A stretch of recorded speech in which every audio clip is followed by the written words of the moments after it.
नमस्कार, आप देख रहे हैं हर टॉक भारत। मैं हूं दिवाकर विक्रम सिंह। ईरान, अमेरिका और इजरायल का संघर्ष रुका दिख तो रहा है, लेकिन सब कुछ ठीक नहीं चल रहा है। पाकिस्तान मिन्नतें कर रहा है।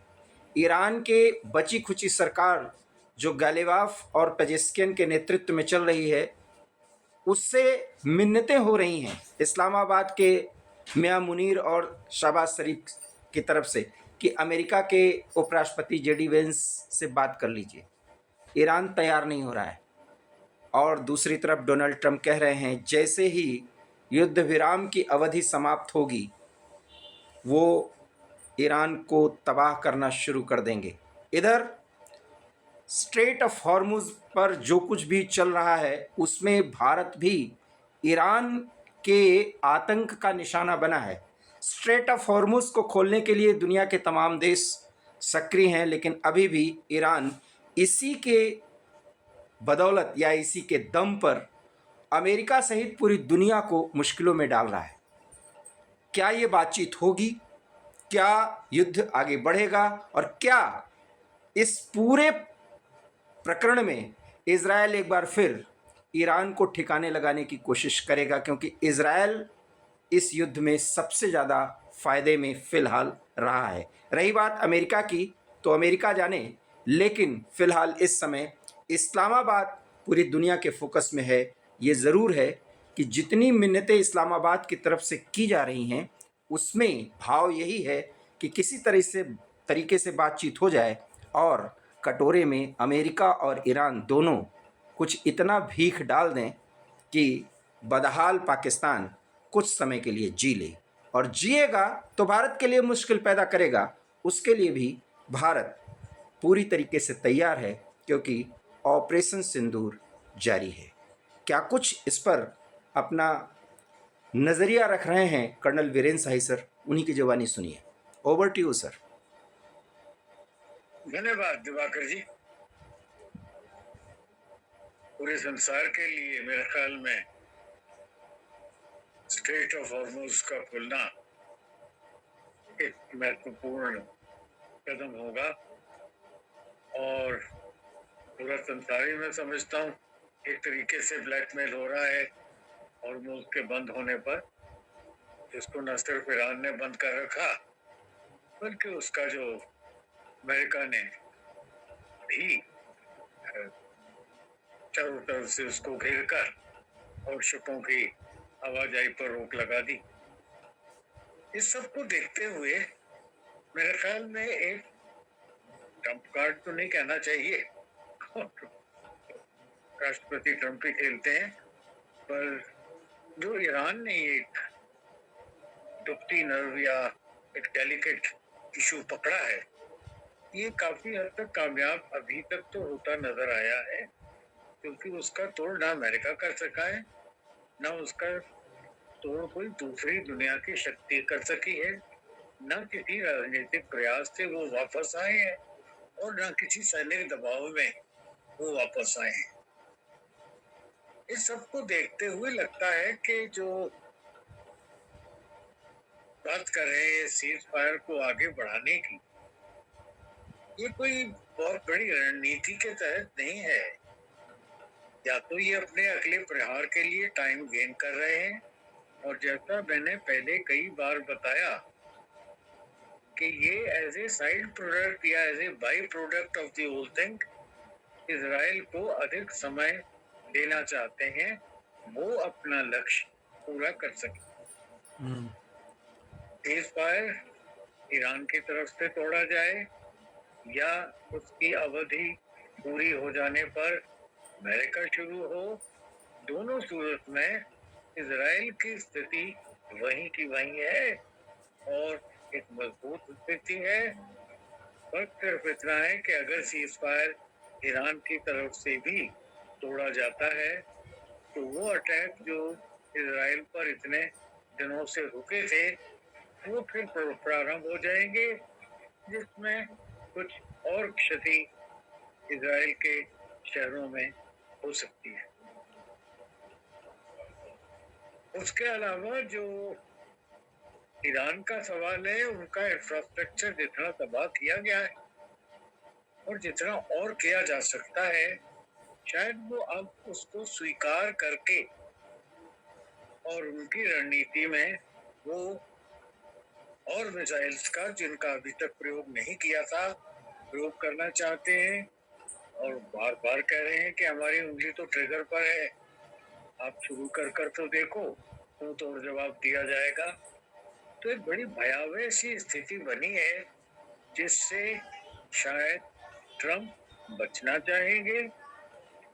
उसी स्थिति को जिस तरह चाइना आर्मामेंट की भी बात होती है, सैटेलाइट इंफॉर्मेशन की भी बात होती है, जिस तरह रशियन पिन पॉइंट उनको लोकेशंस दे रहे हैं उनकी भी बात होती है, जिस तरह से अब नॉर्थ कोरिया भी कम से कम खुले में वक्तव्य देने लगा है।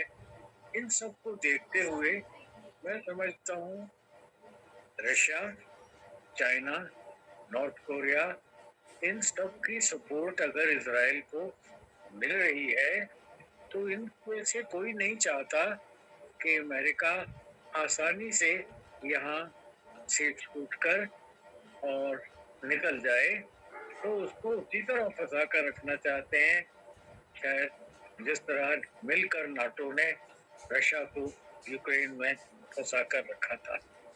बिल्कुल सर, ये जिस तरीके से रसिया और यूक्रेन वॉर में डोनाल्ड ट्रंप चौधरी की भूमिका अदा कर रहे थे, चौधरी इस समय बहुत मुश्किलों में हैं। वो चाह रहे हैं कि पाकिस्तान जैसे एक पालतू डैश डैश डैश में वो आगे नहीं बोल सकता, उसके जरिए वो किसी तरीके से इस युद्ध से निकल जाएं, लेकिन वो युद्ध से निकल नहीं पा रहे हैं। दो तीन बातें सर उस पर हम चर्चा करेंगे।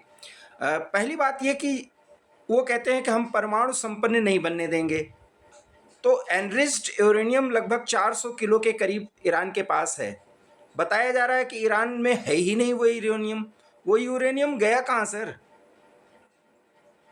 देखिए अभी तक के तो समाचारों में यही है कि 440 किलो वही दबा हुआ है, गहराई में दबा हुआ है और उसको निकालने की प्रॉब्लम है, जिसके लिए अमेरिका ने कहा कि वो सहायता कर सकते हैं निकालने की। वो ना भी सहायता करें तो ईरान का माल है, ईरान के पास है, जब मर्जी निकाल लेंगे। उसका वहां न होना, मैं समझता हूँ कि फिलहाल तो ये बात का कोई तथ्य ऐसा दिखा नहीं है। कहते हैं कि रूस को सौंप सकता है, या सर पाकिस्तान भी मक्कार देश तो है ही है, दो तरफा गेम कर रहा है। मैं इस सवाल पर आऊँगा कि पाकिस्तान इतना डेस्परेट क्यों है? वो मिन्नतें कर रहा है डोनाल्ड ट्रंप से, किसी तरीके से बातचीत हो जाने दीजिए, बड़ी मुश्किलें हैं। क्या चक्कर है सर? मियाँ मुनीर जो है वो मिन्नतें कर रहे हैं ईरान से। ईरान कह रहा है हम बात ही नहीं करेंगे क्योंकि अमेरिका पे हमारा भरोसा ही नहीं। मियाँ मुनीर का या और शहबाज शरीफ का तो एक ही मुद्दा है। एक तो वो जो टेररिस्ट स्टेट कितने सालों से पहचानी गई, कही गई, वो एक नया जामा पहनना चाहते हैं, एक नया मुखौटा, कि हमने एक युद्ध को रुकाने में एक निर्णायक रूप से एक पॉजिटिव कदम उठाए, एक अपनी इमेज रिफॉर्मेशन, एक इमेज को इम्प्रूव करना चाहते हैं, और दूसरा कटोरा छाप है, जो दे दे उसका भला, और दोनों तरफ से कुछ ना कुछ लेने की आशा रखते हैं। सर मिल जाने के बाद क्या कुछ भारत पर जो कुछ मियाँ मुनीर सोच रहे हैं आगे बदमाशी करने की, और जिसके लिए भारत तैयार है। अब मैं एक उदाहरण भी दे दूं कि रक्षा मंत्री राजनाथ सिंह ने किया कि एक छोटी सी गलती इस बार किया तो फिर उन्होंने वही डैश डैश डैश, पाकिस्तान का डैश डैश डैश, उन्होंने ये वर्ड बोला है।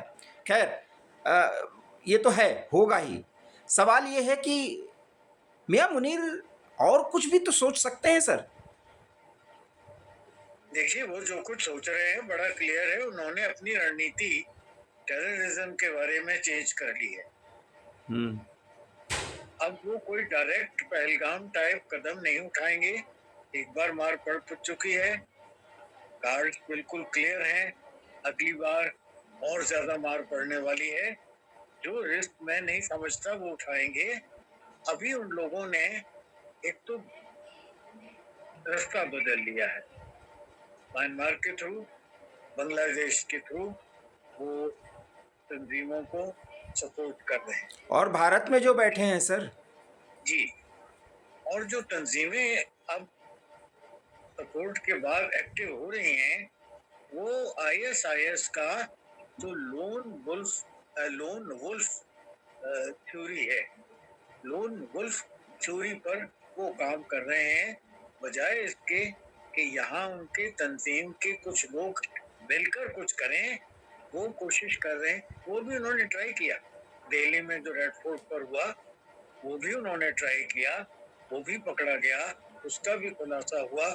उसके बाद और जबरदस्त जो पकड़ धकड़ हुई है, उसमें एक और चीज उभर कर आ रही है कि अब वो भारत में भारतीयों को, और उनमें भी विशेषतः नॉन मुस्लिम जो लोकल्स हैं, बैड कैरेक्टर्स, क्रिमिनल्स, उनको वो शामिल करना चाहते हैं, ताकि किसी भी रूप में हम ये एस्टेब्लिश न कर सकें कि ये आने वाली जो अगली हरकत है, इसमें पाकिस्तान का कोई रोल नहीं था।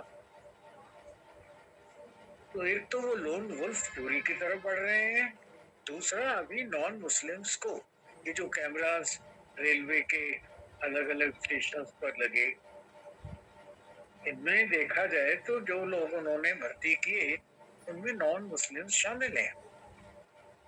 इसी प्रकार से और भी कई जगह से जो अरेस्ट रिसेंट किए गए हैं, उनमें कुछ ना कुछ अब नॉन मुस्लिम्स का दखल दिख रहा है, और उनको आईएसआईएस को ज्वाइन करा रहे हैं, बजाय फेमस तंजीमों के लश्कर तौबा, हिज़्बुल मुजाहिदीन वगैरह, उनकी जगह अब वो उनको आईएसआईएस ज्वाइन कराकर लोन वुल्फ की तरह प्ले करना चाहते हैं।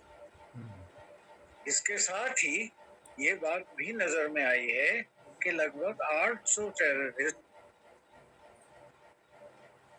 तकरीबन 70 से 80 कैंप्स में पीओजे के और इंटरनेशनल बॉर्डर के अक्रॉस तैयार हैं। कभी भी उनको इन्फिल्ट्रेट कराने का जो मौका उन्हें मिलेगा तो उसको वो छोड़ेंगे नहीं। इन सब चीजों को देखते हुए जो पाकिस्तान कर सकता है वो कर रहा है, पर अगर वो इन टेररिस्ट को भी देखें तो इसमें ज्यादातर लोग फिर भारतीय ओरिजिन के निकलेंगे, जो कि बॉर्डर पार करके गए और पाकिस्तान द्वारा चलाए जाने वाले टेरर ट्रेनिंग कैंप्स में जिन्होंने ट्रेनिंग लिया, वो ट्रेन करके अब वो ट्रेन टेररिस्ट बनकर री इन्फिल्ट्रेट करके वापस आना चाहते हैं। और वापस अगर आने में कामयाब होते हैं तो वो अगर कोई भी हरकत करेंगे तो उसको पाकिस्तान बड़ी क्लियर तौर पर एक हिंदुस्तान की इंटरनल प्रॉब्लम बता सकता है। ऐसे में सर सवाल सीधा है, चाहे वो कान इधर से पकड़ी और चाहे पीछे से, भारत तो जवाब देगा, क्योंकि बड़ी कार्रवाई हुई आतंकी न्यू नॉर्मल के तहत, उसका जवाब दिया जाएगा। तो पाकिस्तान चाहे जितना प्रोपेगेंडा करे, प्रमाण मिलेगा, हम पाकिस्तान को जवाब देंगे। यही बात तो पीएम ने कहा है। देखिए, थोड़ा फर्क हो जाएगा ना कि अगर भारतीय हों, भारतीय मूल के लोग हों और इस्लाम से भी उनका संबंध ना हो, तो दुनिया में प्रोपेगेंडा का जो टोन और टेनर है उसमें कुछ अंतर तो अवश्य आएगा, और शायद इसी को मियां मुनीर और उनकी आईएसआई ये खेलना चाहती है। फिलहाल सर, दो शब्दों में या वाक्यों में आपको अगर कहना पड़े, ईरान अमेरिका के बीच बातचीत होगी या नहीं होगी तो क्या, नहीं होगी तो क्या, और पाकिस्तान जितना इन्वॉल्व हो रहा है उससे क्या कुछ हासिल करने वाला है, 3 वाक्यों में पॉइंटर्स बता दीजिए सर, ताकि जनता को पूरी तरह से स्पष्ट हो जाए। बातचीत मैं समझता हूँ सोनर और लेटर तो होगी, कभी ना हो ऐसा नहीं है, पर इसके पहले मैं समझता हूँ कुछ निर्णायक से झटके शायद अमेरिका को देने की आवश्यकता पड़ जाए या इजराइल के थ्रू दिए जाएं। दूसरा, जहां तक आपका सवाल है कि मियां मुनीर क्या चाहते हैं, वो मैंने जो पहले बताया वही है कि वो एक अपना फेस लिफ्ट चाहते हैं, एक नए चेहरे, नए मुखौटे के पीछे उभरना चाहते हैं, और दूसरा जो दे भला जो ना दे उसका भी भला। बहुत बहुत धन्यवाद। कितना सहमत हैं कर्नल सर के इस बेबाक टिप्पणी से, और जो कुछ भी इन्होंने इस पूरे प्रकरण में बताया स्ट्रेट ऑफ हॉर्मुज को लेकर के, जितना कूद रहा है ईरान का अभी क्या कुछ होना है, और कितना भला होगा अमेरिका का कि वो युद्ध से निकल जाए, निकल नहीं पा रहा है। लेकिन मियां मुनीर इतने डेस्परेट क्यों हैं बातचीत कराने के लिए, ये भी बताया जा रहा है। क्या वो कोई हिमाकत करेंगे, इस पर भी कर्नल सर ने बहुत कुछ कहा है। आप इनकी बातों को जिस तरीके से मंथन करने के बाद स्पष्ट तौर पर उस पर प्रतिक्रिया देना चाहते हैं, उस पर कमेंट करिए, राय दीजिए, और वीडियो अच्छा लगा हो तो इसे लाइक कर दीजिए, प्लीज़ शेयर कीजिए, और हमारे चैनल हॉट टॉक भारत को सब्सक्राइब कीजिए। बहुत बहुत धन्यवाद सर, नमस्कार। धन्यवाद दिवाकर।